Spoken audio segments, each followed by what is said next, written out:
Hey guys, welcome to Poop Like a Champion.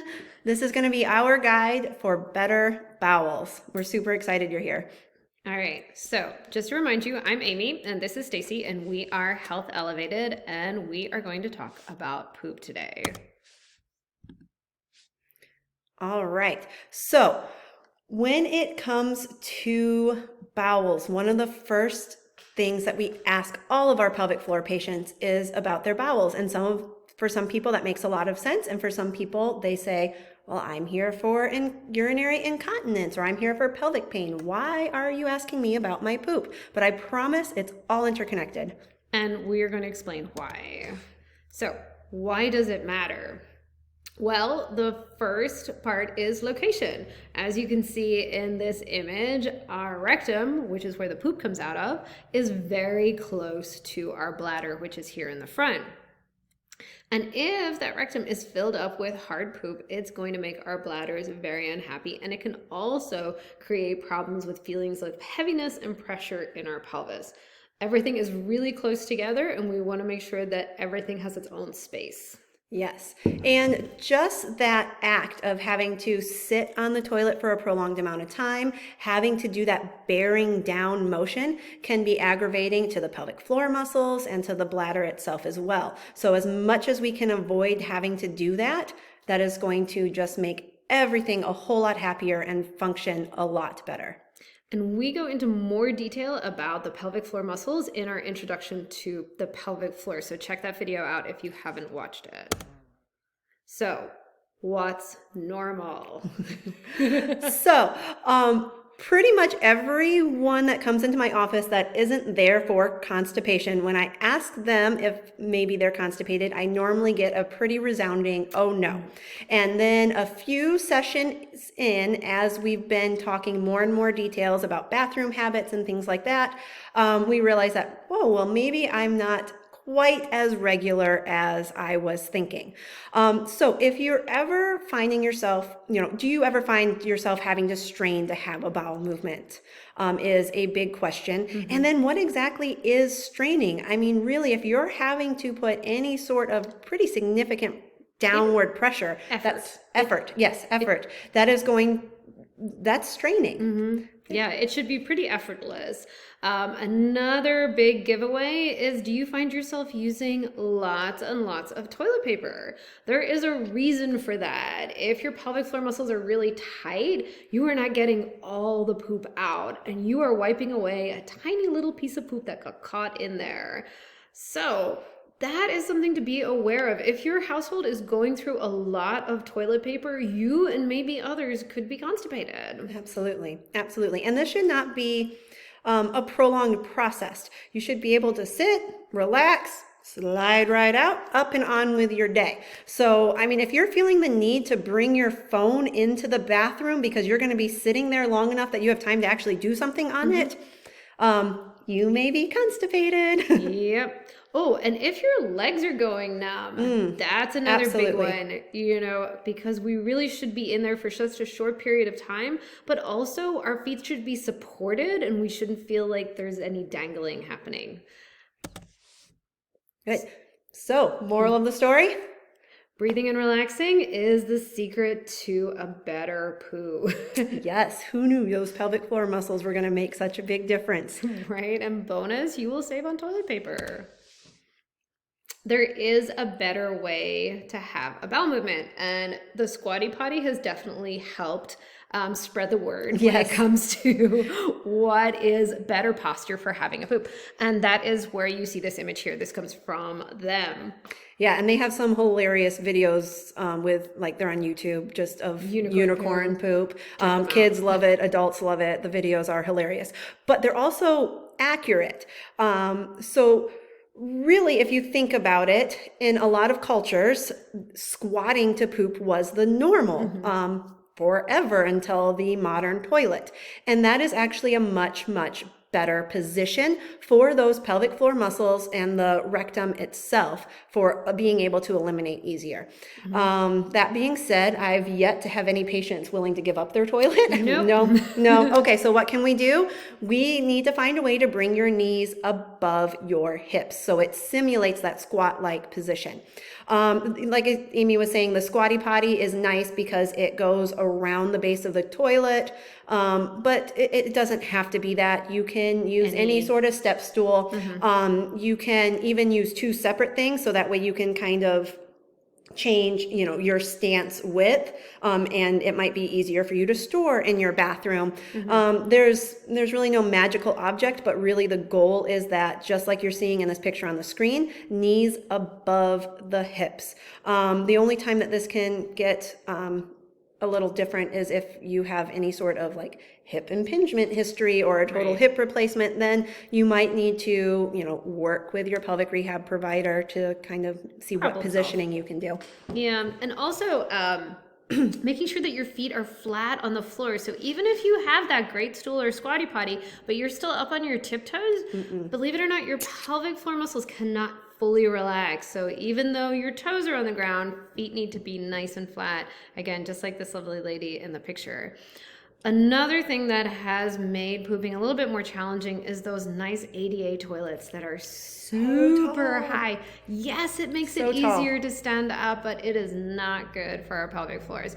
So check out your bathroom, see if you have one of those super high toilets. It would definitely be worth your while investing in some kind of stool to help make pooping a little smoother.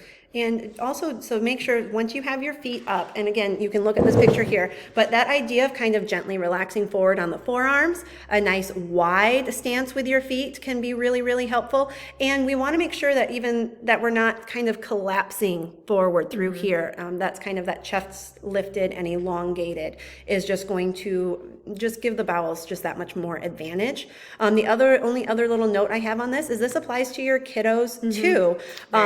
Toilets are not a good setup for short little legs, and so if you're having some potty training struggles, keep that in mind, that it's really hard to poop when your legs are dangling. Yep, absolutely. And there are lots of products on the market to help little kids with those options. And we should probably make another video about that. Yeah, stay tuned. Right. All right, so as Stacy was saying, that posture, how your chest is elongated, there's a reason for that. We want to be able to breathe nice and comfortably to get that poop out. The reason being is that when we inhale, it helps relax our pelvic floors. So we're going to talk you through 3 steps for a smoother poo. The first one is belly big. Yes. So, and you can even do this and kind of practice yourself. Put your hands on your belly. Now, this is not very intuitive. So this is something that, like, you're not just going to pop into the bathroom and be like, oh, I get it now. Like, this is going to take some playing around with. And everyone's a little bit different. So we're going to mention a couple of different ways that you can try to achieve this. But really the idea being is that we want to push from our abdomen. If you're making faces or your face is turning red or you're holding your breath, these muscles are not going to help get the poop out. We really need to function through that abdominal cavity and pelvic floor. So the first thing you're going to do is take a really nice deep breath, thinking about expanding that belly outward. Get that belly nice and big, and then belly hard. So you're going to keep that expansion as you exhale. So you're pushing and you're tensing those abdominal muscles, but not in a way that you're sucking in. So belly big and then belly hard. And then that allows you to do that gentle bearing down through the abdomen. Some people, to help them from holding their breath while they're doing this, can either do like a hum. I know it sounds silly, but a moo will a lot of times help relax the pelvic floor. Or some people do better with more of like a sip and sigh. It's play around with it. Play around with it and really kind of see what connects your breath with your pelvic floor. And when the best time to try to play with it is when you're actually attempting to have a bowel movement, obviously. And really notice, like, are you holding your breath? Do you find yourself taking that big deep breath in and trying to strain and push it out. It's not fun, and it's not going to help if you have any pelvic floor issues. Okay, food. Are the things that you're eating making you constipated? We want to talk in generalities here because everyone is different. Absolutely. And it can be confusing. There's a lot of things out there that don't affect everyone. So we're going to talk about some common food triggers, but it's, again, not everyone. So the big ones would be dairy, gluten, and processed sugar. And also be aware of the brat diet, which is bananas, rice, applesauce, and toast. And typically, doctors prescribe that when someone is having a lot of loose stools. So think about it. If they're prescribing it to bulk up your stools and you're having really big, hard stools, let's see if we can, maybe start reducing some of those. Again, all of this is going to be very individualized to really truly see what affects your body. You got to kind of remove a food group for a solid couple of weeks and then slowly reintroduce it and see if you notice any changes or differences with your stools. You can also work with a nutritionist or a registered dietitian. They can be an awesome resource. But it just makes sense that what you're putting in is going to affect how the bowels are processing it. And some people's bowels and body process some things a little bit easier than others. So really kind of being aware and willing to make some changes to see if it makes a difference for you. Because I know it's not easy when we talk about dietary changes. No, not at all.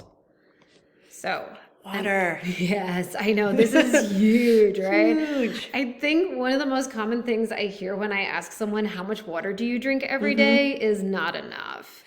Guilty. That's me. Right? we like, full disclosure, we're both sitting here with coffee. It's true. Yeah. This is not water. But water really does make a difference. And rule of thumb, you should be drinking about half your body weight in ounces. So I'm about 140 pounds. I try to drink at least 70 ounces of water per day. And it makes a difference how you drink it. Yes, not just how much.